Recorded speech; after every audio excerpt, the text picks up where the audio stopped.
Good morning student. आज हम लोग अपनी इस नई क्लास में बीए प्रथम वर्ष का जो आपका होम मैनेजमेंट का सेकंड पेपर है उसको आज हम लोग स्टार्ट करेंगे। हम लोगों ने अपनी पिछली क्लास में बच्चों सिलेबस को देखा था, सिलेबस को जाना था कि सिलेबस यानी कि आपका जो पाठ्यक्रम होता है उसके बारे में हम लोग समझे थे और उसी सिलेबस के अकॉर्डिंग हम लोग अपने इस पेपर को आगे कंटिन्यू करेंगे। जैसा कि बच्चों ये आपका नाम से पता चल रहा होम मैनेजमेंट यानी कि गृह प्रबंध की प्रक्रिया। गृह प्रबंध यानी कि हमारे घर का प्रबंध कैसा हो, वो किस प्रकार से हो, उस चीज़ों को हम लोग अपने इस पेपर में पढ़ेंगे। प्रबंध एक सार्वभौमिक शब्द है, प्रबंध हर क्षेत्र में पाया जाता है, बट यहाँ पे हम लोग होम मैनेजमेंट की बात कर रहे हैं तो हम लोग अपने घर के प्रबंध के बारे में ही समझेंगे कि हमारा घर का प्रबंध कैसा हो और इसका कौन संचालन करता है, किस प्रकार करता है और इसमें क्या क्या जो एक मुख्य कुछ स्टेप होते हैं यानी कि कुछ चरण होते हैं जो इस आपके होम मैनेजमेंट की प्रक्रिया को हमारे पूरी करते हैं। तो सबसे पहले बात कर लेते हैं होम मैनेजमेंट यानी कि गृह प्रबंध। जैसा कि बच्चों आप देख रहे हो कि गृह प्रबंध दो शब्दों से मिलकर बना है, ठीक है। गृह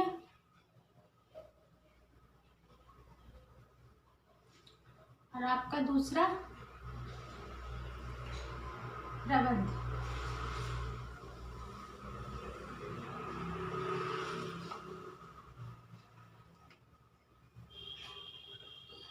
पहला आपका गृह है और दूसरा है आपका प्रबंध।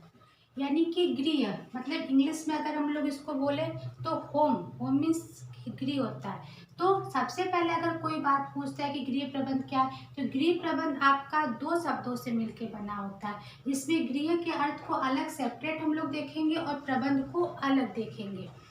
गृह शब्द के समान अर्थों में बच्चों सभी लोग मकान शब्द को हम लोग ले लेते हैं। किस शब्द को ले लेते हैं? मकान।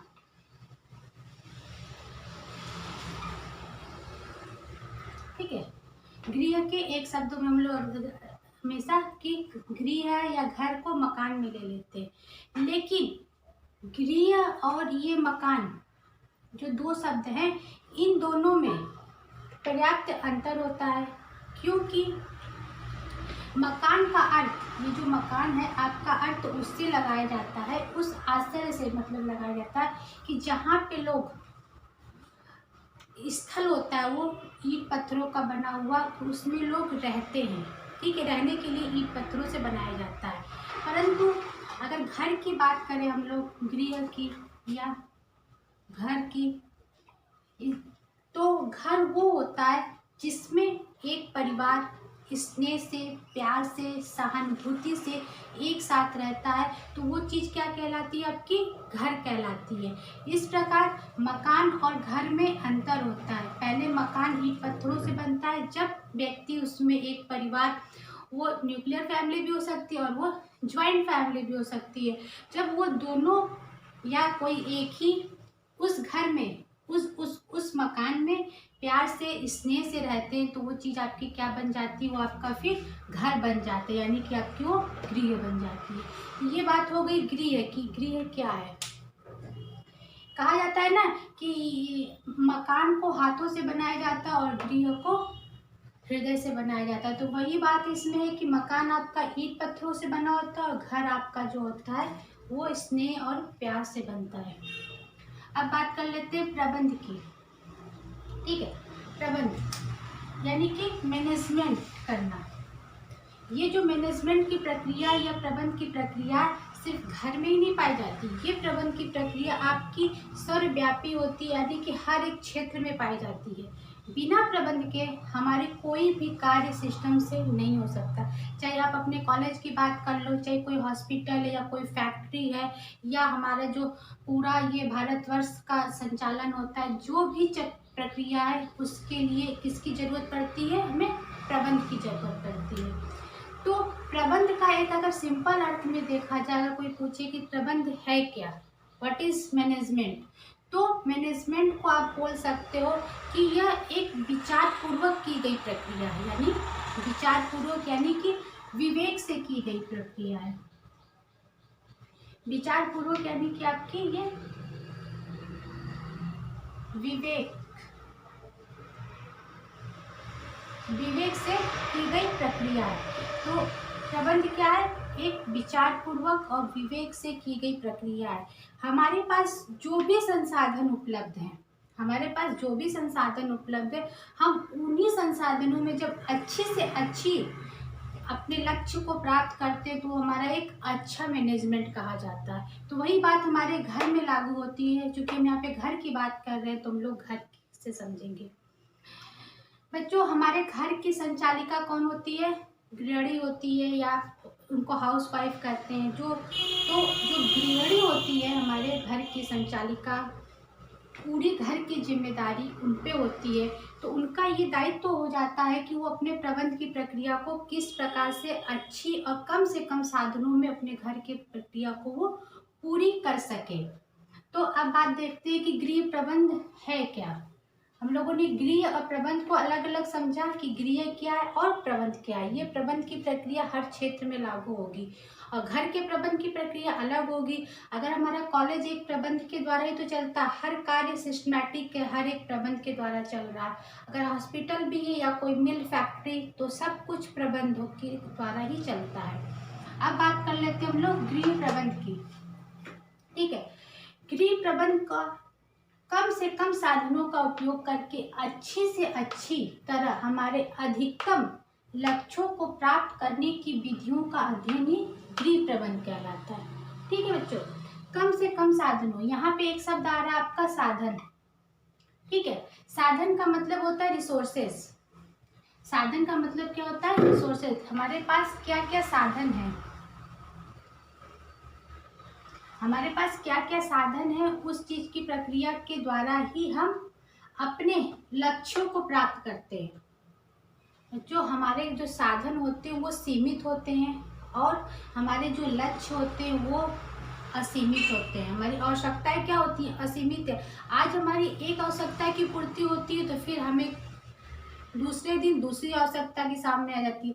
पर जो हमारे साधन है, यानी कि हमारे जो रिसोर्स हैं, वो हमारे सीमित मात्रा में, जैसे हमारा पैसा हो गई, हमारी सैलरी हो गई या हमारी शक्ति हो गई, ये क्या होते हैं? हमारे रिसोर्सेज होते हैं। ये हमें एक सीमित मात्रा में तो मिलते हैं। हमारे पास 24 आवर है, उसी 24 आवर में हमें अपने सारे कार्य करते होते हैं। और हर व्यक्ति की एक कैपेसिटी होती है, उसके पास कितना पावर है कि वो कार्य कर सकता है। तो वो बात हो जाती है साधन की। साधन दो प्रकार के होते हैं, एक मानवीय साधन,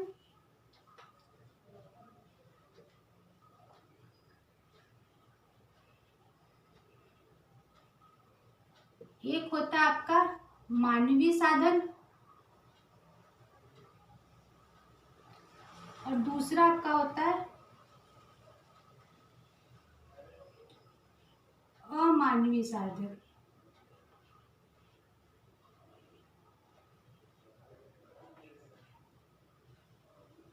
ठीक है, इन दोनों साधनों का ही उपयोग करके हम अपने लक्ष्यों की प्राप्ति करते हैं।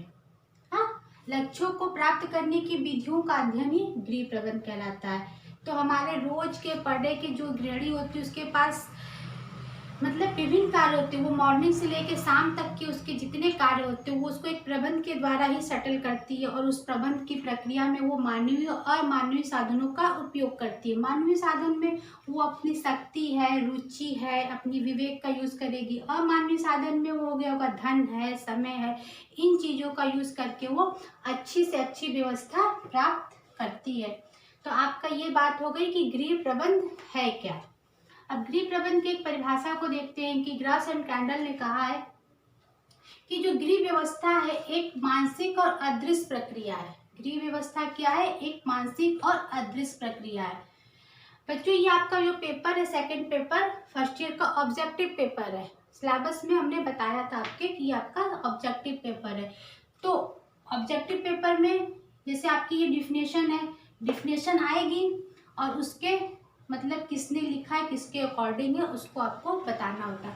जैसे ये आपकी परिभाषा है, गृह व्यवस्था एक मानसिक और अदृश्य प्रक्रिया। ये किसकी है? ग्रास एंड कैंडल की है परिभाषा। ये है ग्रास एंड कैंडल की।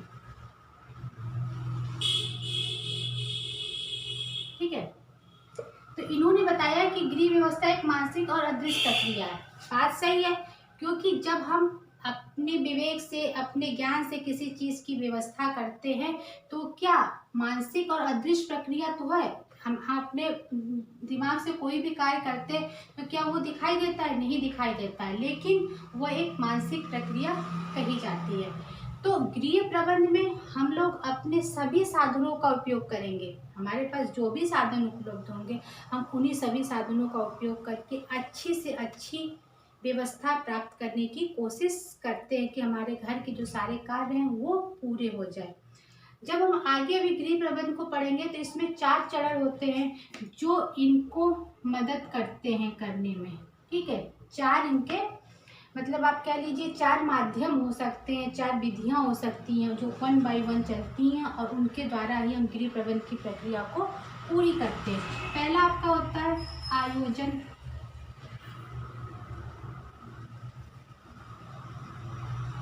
आयोजन यानी कि प्लानिंग करना, इसको आयोजन कह लीजिए, योजना कह लीजिए, प्लानिंग कह लो, सारी बात एक है। दूसरी चीज हो गई आपका संगठन।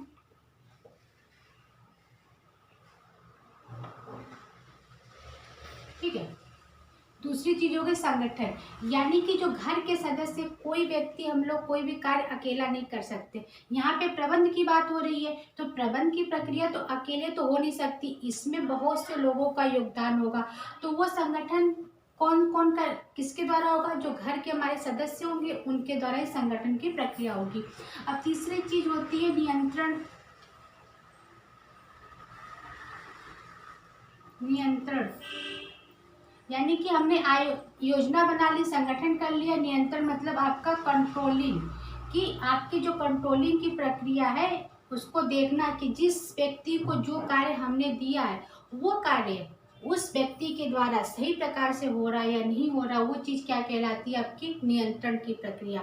जिसने योजना बनाई है, जो घर का मेन है, वो इस कार्य को देखता है कि नियंत्रण की प्रक्रिया कैसी है, उसके ऊपर हमारा कंट्रोल है कि कार्य को सही समय पे और सही तरीके से हो रहा है या नहीं हो रहा। अब चौथी चीज जो एक आती है वो है आपका मूल्यांकन।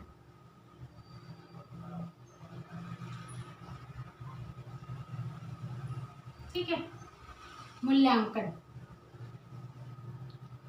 तो जो ये मूल्यांकन की प्रक्रिया होती है सबसे लास्ट में होती है, क्योंकि हम किसी कार्य को करते हैं, जब करने के बाद ही तो उसका रिजल्ट चेक करते हैं। जैसे हम लोग पेपर देते हैं, जब पेपर दिया, योजना के अनुसार पढ़ाई करी, अपना सेट कर लिया कि हमें कौन सा पेपर कब पढ़ना है, उसके अकॉर्डिंग पढ़ाई कर ली, पेपर भी हो गए, कॉपी भी चेक, मतलब रिजल्ट भी आया। जब रिजल्ट आया तो उसका क्या हम लोग एवल्यूएशन करते हैं, मूल्यांकन करते हैं कि हमने कितने पेपरों में कितने नंबर पाए, इस पेपर में हमारे कितने नंबर है। तो वो चीज़ क्या कहलाती है? आपकी मूल्यांकन की प्रक्रिया कहलाती है। सेम यही चीज़ आपके घर के व्यवस्था में भी लागू होती है। अगर गृहिणी ने किसी चीज़ की प्लानिंग करी, उसने कार्य किया, फिर वो देखती है कि क्या मैंने जो प्लानिंग करी वो हमारी उस हिसाब से पूरी हुई या नहीं हुई, तो वो चीज़ क्या होगी? आपकी मूल्यांकन की प्रक्रिया, जो कि एक बहुत ही महत्वपूर्ण प्रक्रिया होती है। अगर हम मूल्यांकन ना करेंगे तो फिर आगे अगर कोई योजना बनाते हैं, आगे कोई कार्य करते हैं, तो उस मिस्टेक को, उस गलती को हम स्वीकार मतलब सुधार नहीं सकते। तो ये चीज़ क्या? आपकी मूल्यांकन की प्रक्रिया जो सबसे लास्ट में होती है। अब बच्चों, आपका ऑब्जेक्टिव पेपर है ये, तो आप यहाँ पे अगर इसको ध्यान से देखो तो आपके यहाँ पे कई क्वेश्चन ऑब्जेक्टिव निकल के आएंगे कि ऑब्जेक्टिव क्वेश्चन आते कैसे हैं। आपको एक क्वेश्चन होंगे, उसके 4 ऑप्शन दिए होते हैं, तो आपको 4 आंसर में से एक को आपको गोला जिसका होता है काला करना होता है। ठीक है, आपका पहली बार में। तो यहाँ पे देखो आप, अगर क्वेश्चन यहाँ पे बनता है कि गृह प्रबंध की पहली प्रक्रिया क्या होती है, तो गृह प्रबंध की पहली प्रक्रिया क्या हमने बताई? आयोजन। हाँ, हम पहले प्रबंध करने से पहले क्या करते हैं? आयोजन करते हैं। अब बात आ गई गृह प्रबंध की चौथी प्रक्रिया क्या होती है, तो मूल्यांकन हो गई। और एक बात, ये जो आपका चारों क्रम है, ये चारों क्रम हमेशा इसी क्रम में रहेगा। ये नहीं कि संगठन नियंत्रण नीचे हो जाएगा या मूल्यांकन ऊपर होगा, इनका सीक्वेंस सेम बिल्कुल यही होगा। कभी कभी इसको असेंडिंग ऑर्डर में या कभी कभी इसको डिसेंडिंग ऑर्डर में भी पूछता है कि गृह प्रबंध की प्रक्रिया को आप असेंडिंग ऑर्डर में सेट करिए। ये इनको आगे पीछे कर देगा, आपको इसको क्रम से सेट करना होता है कि कौन सा क्रम पहले आएगा, कौन सा क्रम बाद में आएगा। तो ये आपकी बात हो गई आयोजन, संगठन, नियंत्रण और मूल्यांकन की।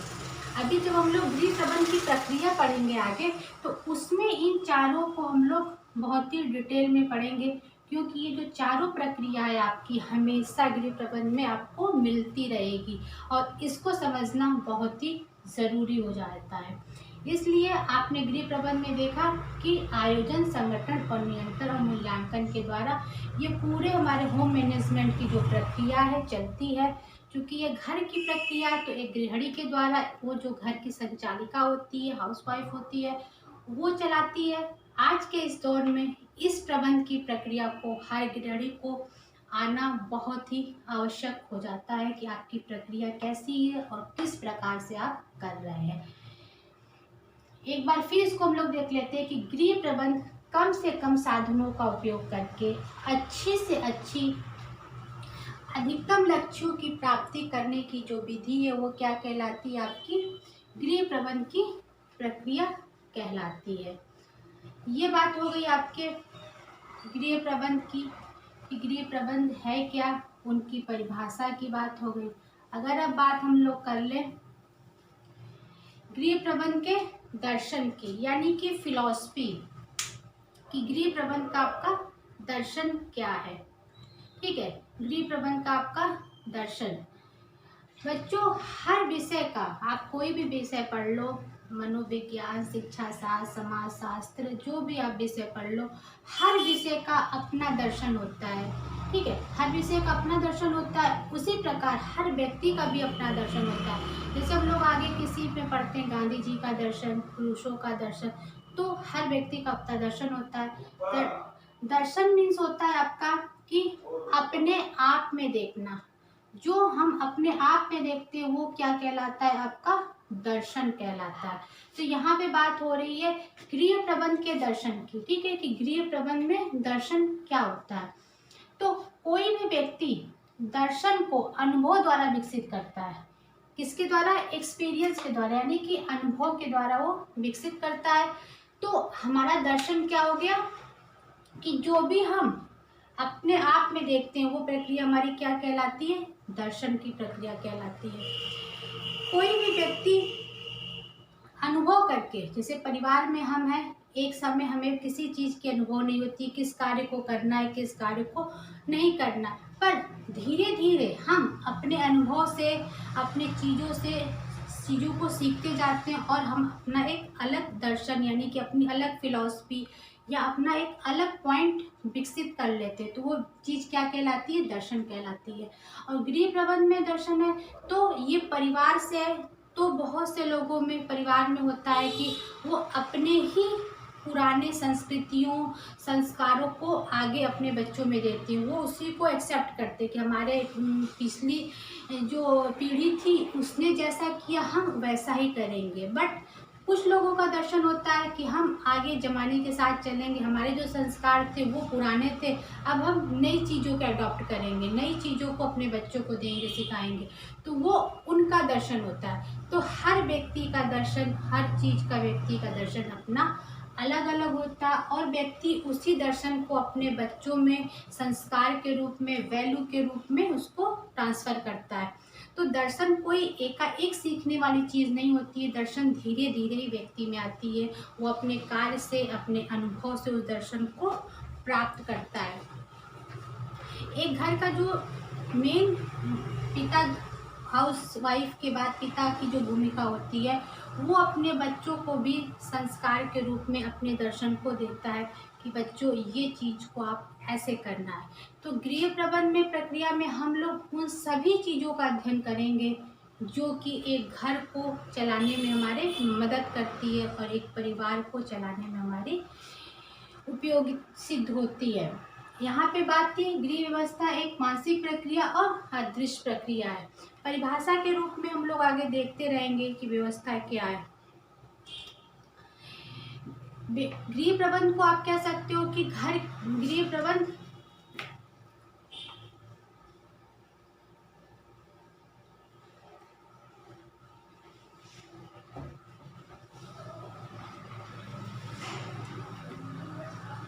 गृह प्रबंध घर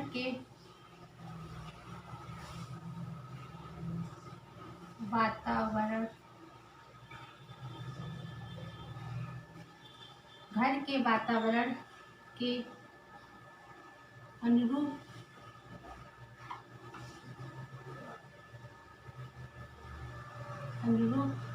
एक प्रक्रिया है।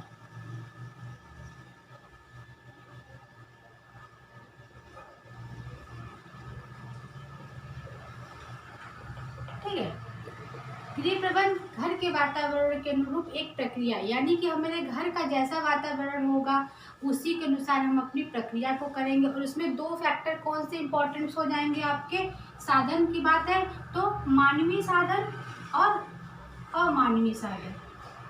मानवीय साधन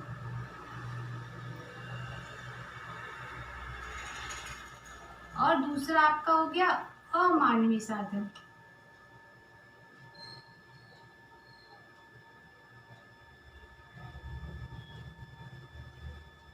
ठीक है, आपकी गृह प्रबंध की प्रक्रिया में आपको ये मदद करने वाले साधन कौन से हो गए, मानवीय साधन और अमानवीय साधन।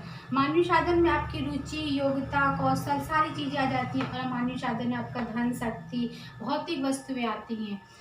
इन दोनों को भी हम लोग जो ये आपकी रिसोर्सेज है आगे के चैप्टर में इसको डिटेल रूप में पढ़ेंगे कि मानवीय साधन अमानवीय साधन क्या होते हैं और किस प्रकार से ये हमारे को मदद करते हैं।